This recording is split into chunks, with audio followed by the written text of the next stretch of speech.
എങ്ങനെയാണ് അവൻ ചാടി വന്നതെന്ന് അറിയില്ല സാറേ. ഞങ്ങളെ തല്ലിച്ചതച്ചു മാർക്കോ. അപ്പൊ എന്റെ സംശയം ശരിയായിരുന്നു. നിന്നെയൊക്കെ കണ്ട അവനേക്കാൾ ആരോഗ്യമുണ്ടല്ലോടാ. പിന്നെ എങ്ങനെയാടാ നിങ്ങളെ അവൻ തല്ലിച്ചതച്ചത്? ഒന്നും അറിയത്തില്ല സാറേ. അന്തരീക്ഷത്തിലൂടെ അവന്റെ കൈയും കാലുകളും പോകുന്നതേ ഞങ്ങൾ കണ്ടുള്ളൂ. കൊടുങ്കാറ്റ് വരുന്ന പോലൊരു വരവായിരുന്നു. പിന്നെ ബോധം പോയിട്ട് അത് വന്നത് എപ്പോഴാണെന്ന് പോലും അറിയത്തില്ല സാറേ. നീയൊക്കെ ഇത് നിസാരമാണെന്ന് പറഞ്ഞിട്ട് പോയപ്പോഴേ എനിക്കറിയായിരുന്നു ഇങ്ങനെയൊക്കെ ഉണ്ടാവുള്ളൂ എന്ന്. അതുകൊണ്ടാണ് നിന്നോടൊക്കെ ഞാൻ പറഞ്ഞത് മാർക്കോ ഒരു കാരണവശാലും അവളെ തട്ടിക്കൊണ്ടു പോകുന്ന വിവരം അറിയരുതെന്ന്. അവനെ അറിയിച്ചോണ്ടല്ലോ സാറേ ഞങ്ങൾ തട്ടിക്കൊണ്ടുപോയത്. പിന്നെ അവൻ ഏതിലെ വന്നെന്ന് ഞങ്ങൾക്കറിയത്തില്ല. എടാ, അവനും അവന്റെ കൂട്ടാളികളും ഒക്കെ ഇപ്പൊ അവളുടെയും അവളുടെ കെട്ടിയോന്റെ ഒക്കെ അംഗരക്ഷകരാ. അവന്മാരൊക്കെ കാലാൽപ്പടകളാ. അതുകൊണ്ട് കാലനെ പോലെ എപ്പോഴും പിന്നാലെ ഉണ്ട്. അവരുടെ ജീവൻ എടുക്കാനല്ല, അവരുടെ ജീവൻ എടുക്കാൻ വരുന്നവരുടെ ജീവൻ എടുക്കാൻ. ആ ഇനിയിപ്പൊ നാടൻ മുട്ട ഒരുപാട് വാട്ടി കുടിക്കേണ്ടി വരും. വേണ്ടി വരും സാറേ.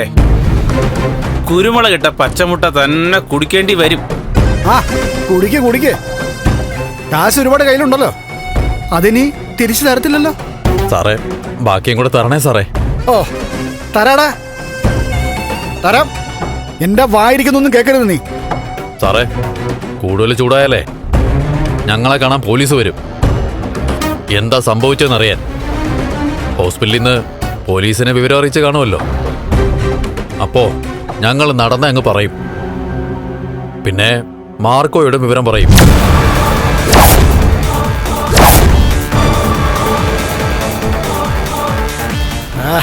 ശരി, എന്താന്ന് വെച്ചാൽ അങ്ങ് തന്നേക്കാം. പക്ഷെ ഒരു മയത്തിലൊക്കെ ചോദിക്കണം. ബാക്കി ധാരാളം ഇങ്ങ് തന്നാ മതി. അതിന് നീയൊക്കെ പറഞ്ഞ കാര്യം ചെയ്തില്ലല്ലോടാ. അതൊക്കെ ഈ ജോലിയുടെ ഭാഗമോ സാറേ.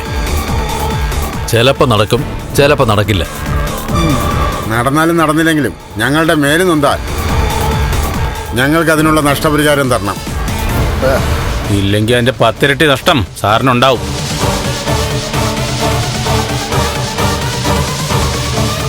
ശരി, പെട്ടുപോയില്ലേ? അതുകൊണ്ട് തന്നെടാ നിന്റെയൊക്കെ ചങ്ക് കലങ്ങിപ്പോയത്.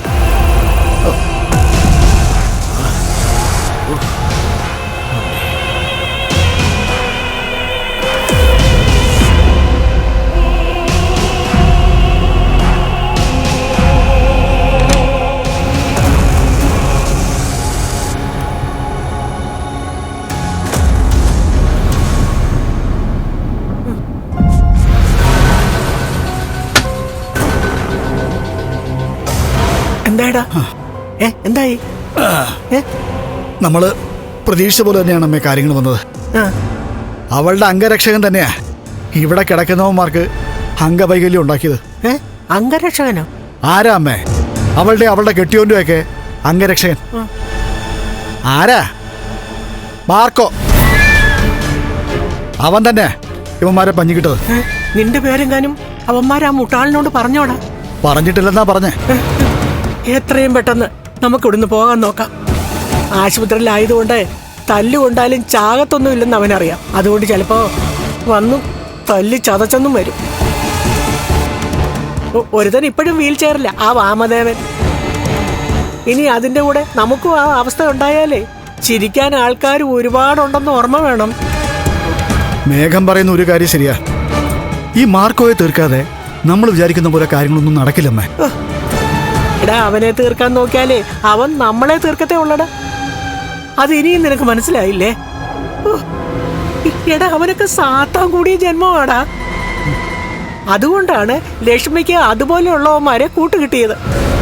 ഓരോന്ന് തുടങ്ങി വെക്കുമ്പോ വലിയ വലിയ പ്രതീക്ഷകളാമ്മേ. പക്ഷേ അതിന്റെ അവസാനം അതിന്റെ ഇരട്ടിയായിട്ടാ നമുക്ക് തിരിച്ചു കിട്ടുന്നേ. പ്രതാപ, ഇനി ആൾക്കാരെ ഒന്നും അവളുടെ പിന്നാലെ വിട്ടിട്ട് കാര്യമില്ല.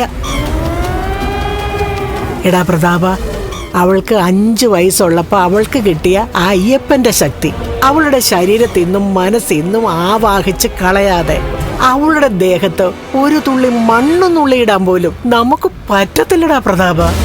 അമ്മ എന്താന്ന് വെച്ചാ പറഞ്ഞോ, അതൊക്കെ ഞാൻ ചെയ്യാൻ തയ്യാറാ. ഇപ്പൊ തന്നെ കാശ് ഒരുപാട് പോയി. കൃത്യം ചെയ്തിട്ട് വന്ന നല്ലൊരു തുക അവന്മാർക്ക് കൊടുക്കാന്ന് ഞാൻ പറഞ്ഞതാ.